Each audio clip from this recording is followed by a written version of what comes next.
Hello, welcome back to the channel. If I said to you name a popular family car of the 1980s, a lot of you might say Ford Cortina, and quite rightly so. Maybe even the Escort, the Sierra, the Maestro, the Montego, maybe even the humble Martin Marina. But there's one that often gets forgotten. Can you guess what it is yet? Oh no, we can't say it anymore, can we?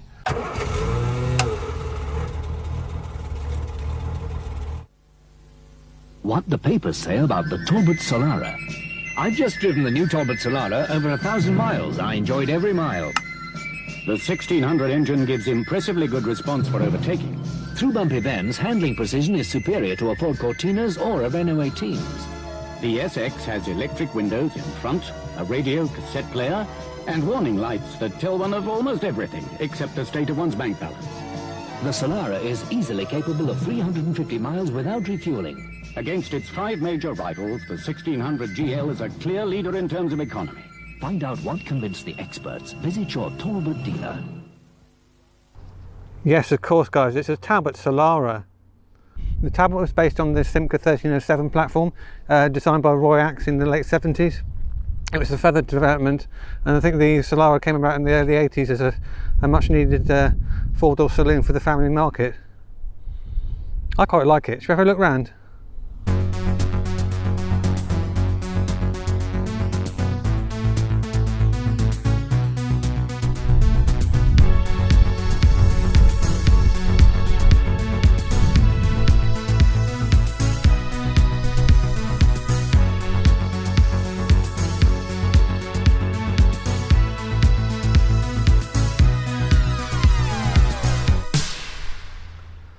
So at first glance, you might be mistaken for thinking this was a Cortina, but this is very much a Talbot. And that's exactly what they were going for. A much needed four-door family saloon. Notice the original Cirque font number plates there, that's cool. Bumpers are a bit faded, they're showing their age now. But this is 40 years old, so 40 years old this year actually. So what's it like inside? Inside it's all very 1980s. I've just put these rather fabulous seat covers on this morning because the seats, being an 80s car, have turned to dust. Unfortunately there's a few cracks in the dash as well, but loads of legroom in the front. And it's a similar situation in the back as well. Again, loads of legroom, decent headroom as well.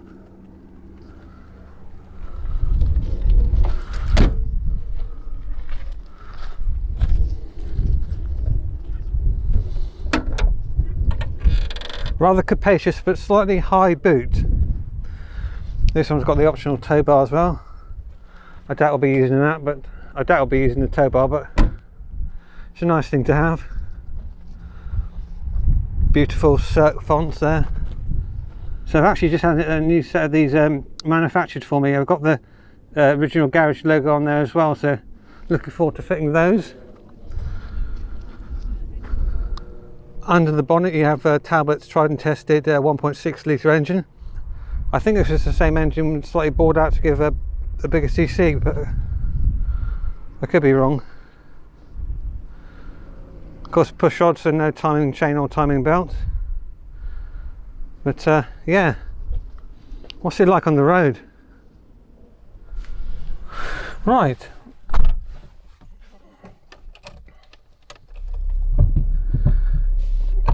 Gear change isn't the nicest in this. I think the bushes are one on the selector rods, but off we go.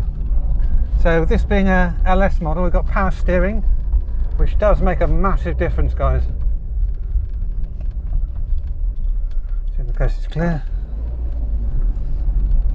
Off we go. Also got 5-speed manual, which is nice.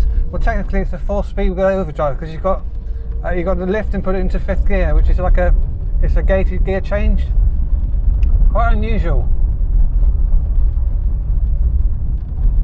Just avoid the horse poo. I think I timed that well.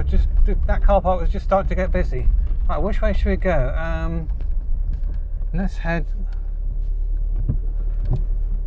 Find that gearbox. Let's go left. Still getting used to the clutch on this. It's a bit different to driving the Allegro, guys. Where are we going? Sway, New Milton, that's it. So on the road, it's such a nice place to be, guys. So comfortable. The seats are firm and supportive. The fabric has turned to dust, but the foam's alright, so very comfy. It's warm, it's dry. The door sills all seem to be good. This was owned by an old boy called Mr. Kirby, and in honour of his name, that's why I've named this car Kirby, and it's going to be a daily driver. There's a couple of things that need doing. Unfortunately, the dash has also suffered, like most 80s dashes do. It's got a few bad cracks in it, but it's not the end of the world. I can live with it until I find a replacement. In fact, I think I might have done it already. But I've been wanting something 1980s for quite a while now, and I was talking to my friend Bruce. I was going to buy a Fiesta off him, but didn't quite have the pennies to do that. All my money was tied up with the MG, so to do a straight swap is much better for me, because I haven't had to outlay any money to buy this car, which is amazing.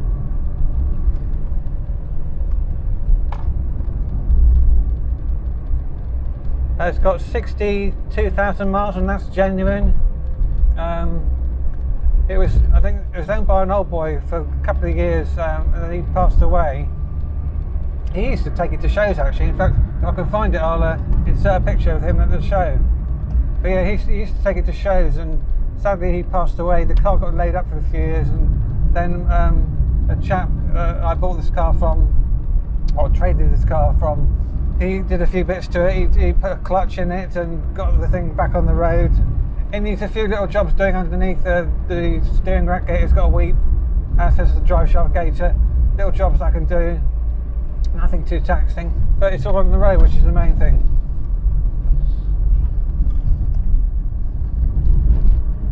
So this car is going to be my daily driver, and my Allegro, George, is going off the road for winter.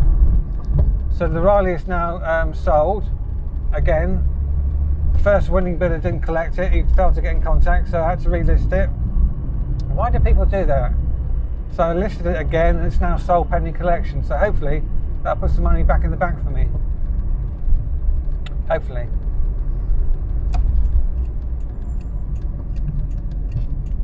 Yeah, but touch wood, this seems to be alright. Could have gone that way. Why didn't I go that way? Oh well, I'll take the long route back. The counter battery looks like it's about to die, so what I might do is head home, and then I can show you around the car in more detail. Catch you in a second. Oh, wrong gear.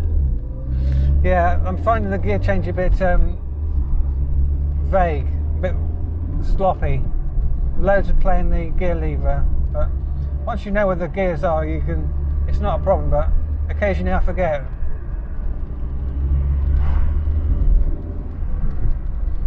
Yeah, the 1.6 pulls well. It's more than enough to keep up with the traffic.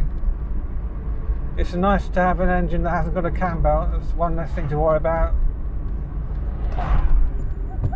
But this is a car you just don't see on the road anymore, guys. They just disappeared overnight. Well, sadly, they all rusted away.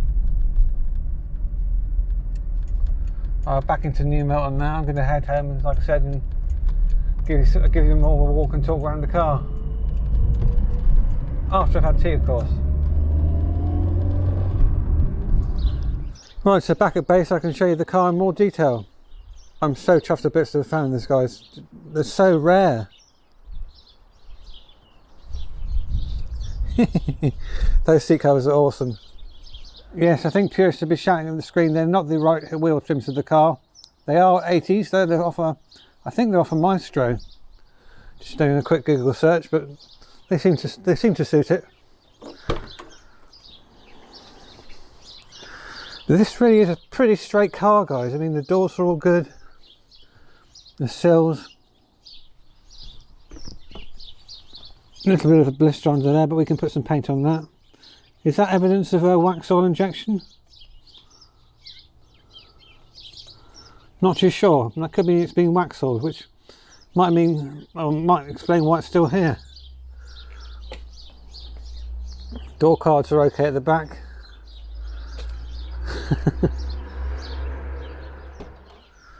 Front again, all good.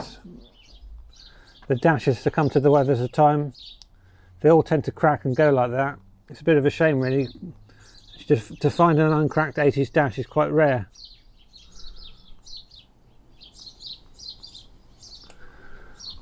Headlining is all good.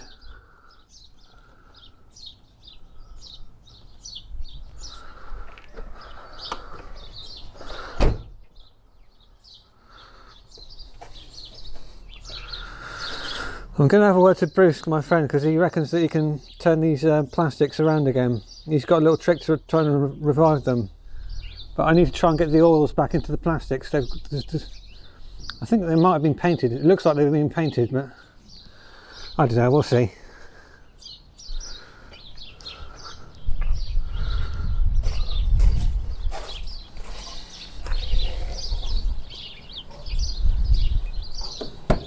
So coming into the cabin, you've got a decent sized steering wheel, clear, nice, precise instrumentation. You've got a speedometer there, rather loud clock. I don't know what on earth happened to the hour hand, that's gone like a banana.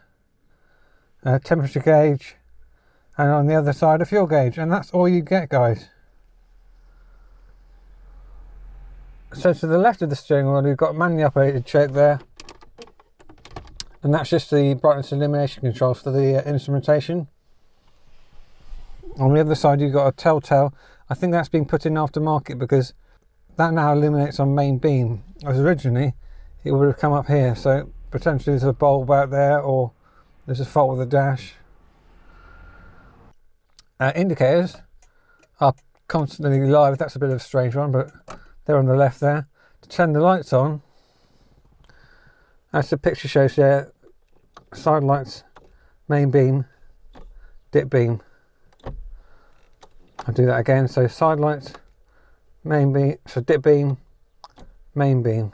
And wipers you've got, I think, intermittent. Oh no, that's push wipe, and then 2 speeds. That's it. And that's your screen wash, which won't work because the ignition's off. So coming over to the centre console, you've got more instrumentation. First thing I noticed is the rear fog light switch, because rear fogs were compulsory by 1983, I think. You've got a brake failure warning indicator there, so that should never illuminate while you're driving. If you push it with the ignition on, it will light up as a test switch. It won't do it now because the ignition's off. But if that illuminates while you're driving, there's a problem with your brakes or brake fluid level. Rear demist switch, of course, you've got blanking plate there for high spec models would have had more options. And that, of course, is the hazards. That's a nice reassuring click. 2-speed electrical fan with fresh air ventilation and heat controls there. Centre console also has a radio cassette. I don't think that's original to the car because it's branded General Motors. That's probably out of a Cavalier or something age related. And yeah, I'll show you this gearbox. Put the handbrake on so the car doesn't roll away on the slope. You've got a 5-speed box in this car. To put into reverse, as it shows there, clutch in, lift up, pull away into that corner, and that's your reverse gear. Similarly, it's got a gated 5th gear or overdrive. So while you're driving, to put into 5th, you can't just do that. You have to lift up, pull away into the corner, and that's your 5th gear.